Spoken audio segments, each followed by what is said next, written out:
So guys, welcome back to Put Up Boys. So இன்றைக்கி வீடியோவில் என்ன பார்க்க போகிறோன்னு பார்த்தீங்கன்னா night out with evil. So நானும் ஈவிலும் வந்து டைம் பார்த்தீங்கன்னா 11:55 ஆகுது.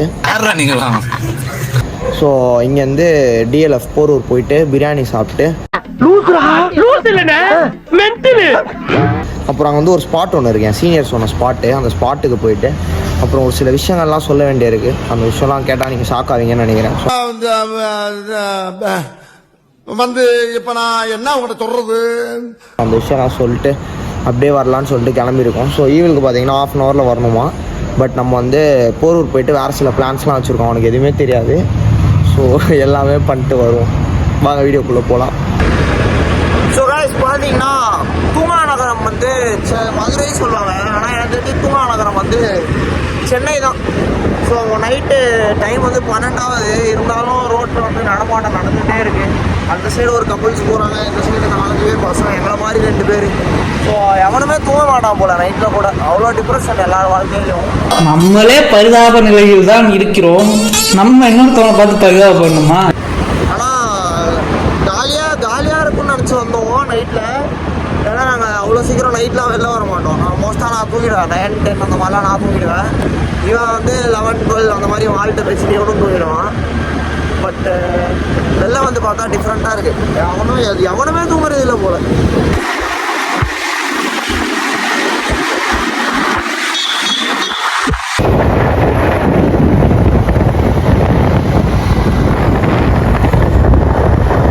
இதுக்கு முன்னாடி நான் ஒரு 2 குட்டி கிளிப் காமிச்சிருப்பேன். ஒரு சொமேட்டோவும் ஒருத்தர் ஸ்விக்கியும் ஓட்டுற மாதிரி. ஸோ அவங்களுக்குலாம் பார்த்தீங்கன்னா அன் டைமில் 12 o'clock போகணுன்னு அவசியமே இருக்காதுன்றது இல்லை. அவங்க குடும்பத்தில் அப்போ என்ன கஷ்டம் இருக்குன்றதை நீங்கள் உங்களுக்கு அது ஈஸியாக இருக்கலாம். ஃபுட்டு ஆர்டர் போகிறீங்க, உங்களுக்கு எடுத்துகிட்டு வந்து கொடுக்குறாங்க, அதனால் உங்களுக்கு அது பெருசாக தெரியாது. பட் அவங்களுக்கு எப்படி லைஃப் அவ்வளோ கஷ்டம் இருக்கும். ஏன்னா நம்ம புட்டா பாய்ஸ்லேயே 2-3 பேர் வந்து ஸ்விக்கி சொமேட்டோ அதெல்லாம் ஓட்டுறாங்க. ஸோ அவனை சொல்லும்போது தெரியும் அது வந்து எவ்வளோ கஷ்டம் ஓட்டுறது அப்படின்றது. ஸோ நீங்கள் வரும்போது அவங்களுக்கு வந்து இதை பண்ணுங்க அதை பண்ணுங்கலாம் வாங்கும்போது ஒரு சாப்பாடு எடுத்துகிட்டு வந்து கொடுக்குறாங்களா, அந்த இடத்துல வந்து ஒரு தேங்க்யூ அப்படின்னு சொல்லிட்டு ஒரு பாசிட்டிவாக கொடுத்தீங்கன்னா உங்களுக்கு அது அவ்வளோ ஹாப்பியாக இருக்கும். ஸோ இனிமேல் உங்களுக்கு வந்து ஃபுட்டு யாராவது எடுத்துகிட்டு வந்து கொடுக்குறாங்க, பார்க்குற எல்லோரும் ஒரு வழியாக ஆர்டர் போடுவீங்க. ஸோ அவங்கள வந்து கொஞ்சம் பாசிட்டிவாக சார்மிங்காக ட்ரீட் பண்ணி அனுப்பிச்சுவீங்க. உங்களை மாதிரி மனுஷன்லாம் இருக்கனாலதான் கொஞ்சமாச்சும் மழை பெய்யுது. என்ன மனுஷன். இப்போ எங்கே வந்திருக்கோன்னு பார்த்தீங்கன்னா இது வந்து ராமாபுரம்னு ஒரு இடம். இது வந்து சும்மா ஒரு பிரிட்ஜு, இந்த 96 படத்தில் வரும்ல, அந்த ராம்ஜான் வந்து அந்த இங்கு தெளிப்பாங்க, அந்த மாதிரி ஒரு பிரிட்ஜை காட்டு, அப்போ தான் உங்களுக்கு தெரியும். சரி, ஓகே, அந்த மாதிரி ஒரு பிரிட்ஜ் இது. ஸோ இங்கே நம்ம ஏன் வந்தோம்னா இது வந்து எனக்கு வந்து ஒரு நொஸ்டாலஜிக் பிரிட்ஜ். எனக்கு வந்து ஒரு ஃபேவரட் சீனியர் ஒருத்தர் இருந்தார், கார்த்தி. அவர் வந்து இப்போ பாஸ்ட் அவுட், நான் செகண்ட் இயர் முடிக்கிறேன், அவர் பாஸ்ட் அவுட்டு. ஸோ நான் எப்போல்லாம் டவுனாக ஃபீல் பண்ணாலும் அவர் வந்து என்னை வந்து அவர் ஒரு ஹிமாலயன் வச்சுருப்பார். அதில் வந்து என்னை ஓட்ட விட்டு கூப்பிட்டு வந்துடுவார். கூப்பிட்டு வந்துட்டு அவருக்கு என்னெல்லாம் சொன்னால் நான் சரியாகணும் அது எல்லாத்தையும் சொல்லிட்டு இருப்பார். இப்படிடா அப்படிடா, எனக்கே இவ்வளோ பிரச்சனைடா, நான்லாம் ஜாலியாக இல்லையா, நீ ஜாலியாக இருற, என்னடா வயசாகுது அப்படி இப்படி சொல்லுவார். ஸோ இப்போ அவரை ரொம்ப மிஸ் பண்ணுறேன், ஏன்னா காலேஜ் முடிஞ்சு போயிட்டார். ஸோ அவர் கெரியர் அவர் பார்த்துட்டு போகணும். ஸோ அதே மாதிரி இன்னொரு இம்பார்ட்டன்ட் விஷயம் சொல்லணும்னு சொல்லியிருந்தேன். ஸோ அது என்ன விஷயம்னு பார்த்தீங்கன்னா நான் வந்து கம்மிங் 20th வந்து சிங்கப்பூர் போகிறேன். என்னடா சொல்கிற? அமுக்கு டுமுக்கு அமால் டுமால் தான். ஸோ யாருக்குமே தெரியாது அந்த விஷயம். ஒரு 4-5 பேர் என் காலேஜில் வந்து தெரியும், ரொம்ப க்ளோஸ் ஆனவங்களுக்கு மட்டும். ஸோ இவனுக்கு தெரியாதனால இவன் க்ளோஸ்லாம் கிடையாதுன்னு இல்லை, அவங்ககிட்ட நான் அப்புறமா சொல்லலாம் அப்படின்னு சொல்லிட்டு நினச்சிருந்தேன். ஸோ நான் எதுக்காக சிங்கப்பூர் போகிறேன்னு பார்த்தீங்கன்னா இங்கே வந்துட்டு நான் வந்து இப்போ கரெக்டாக என்னோடய செகண்ட் இயர் கம்ப்ளீட் பண்ணுறேன் இன்ஜினியரிங்கை. ஸோ நான் இங்கே வந்துட்டு இன்ஜினியரிங்கை ட்ராப் பண்ணிட்டு சிங்கப்பூரில் போயிட்டு பிஸ்னஸ் அனாலிட்டிக்ஸ் படிக்கலாம் அப்படின்னு சொல்லிட்டு ஒரு ஐடியாவில் இருக்கேன். ஸோ இதுக்கு வந்துட்டு என் ஃபேமிலி சைடில் சப்போர்ட் இருக்கான்னு கேட்டிங்கன்னா இன்ஜினியரிங் வந்து நானாக சூஸ் பண்ணது. ஸோ அதுக்கு வந்து அவங்க நிறையா சப்போர்ட் பண்ணாங்க. ஸோ இப்போ வந்து ஒரு சில சுச்சுவேஷன்ஸ் என்னால் கண்டினியூ பண்ண முடியல. ஸோ இங்கே என்னால் ஃபர்தராக இந்தியாவில் ஒரு சில காலேஜஸ் தேடினேன் அதுக்காக, அந்த கோர்ஸ் பண்ணுறதுக்காக. ஸோ இந்தியாவிலேயும் எனக்கு காலேஜஸ் கிடைக்கல சரியா. ஸோ நான் வந்துட்டு எல்லாமே அப்ளை பண்ணி ஒரு நல்ல ரெப்யூட்டட் காலேஜில் வந்து அங்கே எனக்கு சீட் கிடச்சிருக்கு. ஸோ டே பிஃபோர் எஸ்டர்டே தான் வந்து எனக்கு கன்ஃபார்ம் ஆச்சு இந்த மாதிரி சீட் கிடச்சிருக்குன்றது.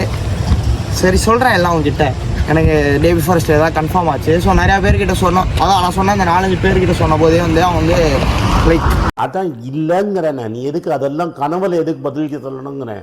வாய்ப்பே இல்லை, வாய்ப்பே இல்லை. எனக்கு தெரில, எனக்கு வந்து இது பண்ணணும்னு தோணுச்சு. ஸோ பண்ணுறேன். பட் நான் வந்து அப்படியே டப்புன்னு ட்ராப் அவுட் பண்ணிட்டு அங்கே போயிட்டு பண்ணுற அளவுக்கு பணக்காரெல்லாம் கிடையாது. ஸோ நான் வந்து இதுக்கும் ஃபர்தராக எஜுகேஷன் லோன் அப்ளை பண்ணோம், அதுக்கு ஒரு பெரிய ப்ராசஸ் இருக்குது. ஸோ அதான் நான் வந்துட்டு like I am not going to be in India. So நான் வர 20th சிங்கப்பூர் கிளம்பிட்டு மேபி அது வந்து அதுவும் ஒரு 4 years கோர்ஸு. ஸோ அதை முடிச்சுட்டு இங்கே வரலான்னு இருக்கேன். ஸோ எஸ் இங்கே இருக்கேன். என் ஃப்ரெண்ட்ஸ் ஃபேமிலி யாருக்குமே தெரியாது, இப்போ தான் நான் சொல்கிறேன், வீடியோவில் தான் ஃபஸ்ட் டைம் சொல்கிறேன். ஸோ எல்லாரையுமே மிஸ் பண்ணுவேன். அதுக்கப்புறம் மேபி ரிட்டன் வருவோம், பெரிய ஆளாக வரலாம், அங்கே போய்ட்டோம். பட் நம்ம வந்து vlog கண்டினியூ பண்ணுவோம். சிங்கப்பூரில் வந்து சிங்கப்பூர் டெய்லி vlogs போடுவோம், எல்லாமே போடுவோம்.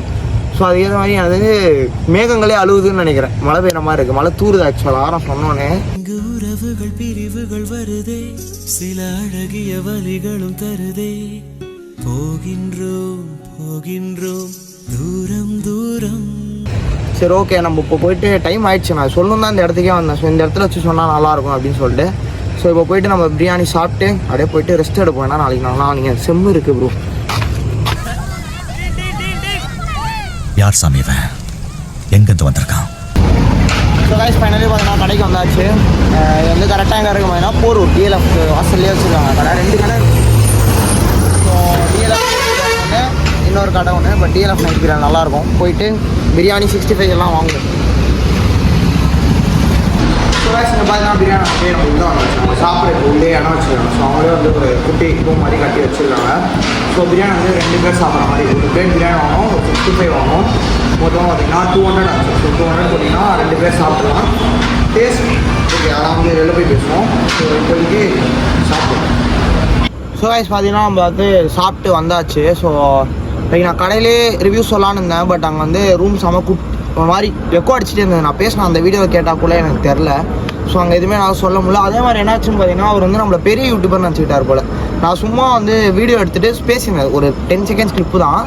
அதுக்கே வந்துட்டு தம்பி இது வந்து நம்ம நார்மல் இவர் செய்யலை, இது வந்து வேறு ஒரு மாஸ்டர் செஞ்சது, நம்ம மாஸ்டர் வந்து 3 நாள் லீவில் போயிருக்காரு. ஸோ நீங்கள் இந்த மாதிரி எதுவும் தப்பாக எதுவும் போட்டுறாங்க அப்படின்னாரு. நான் சொன்னேன் பரவாயில்ல, நல்லா தான் இருக்குது பிரியாணி. ஆக்சுவலாக ஆவரேஜ் டேஸ்ட்டாக இருந்தது. ஸோ மேபி அவங்க சொன்ன ரீசனாக கூட இருக்கலாம், மேபி அவங்க மாஸ்டர் வேறு இருந்ததுனால அப்படி இருக்கலாம்.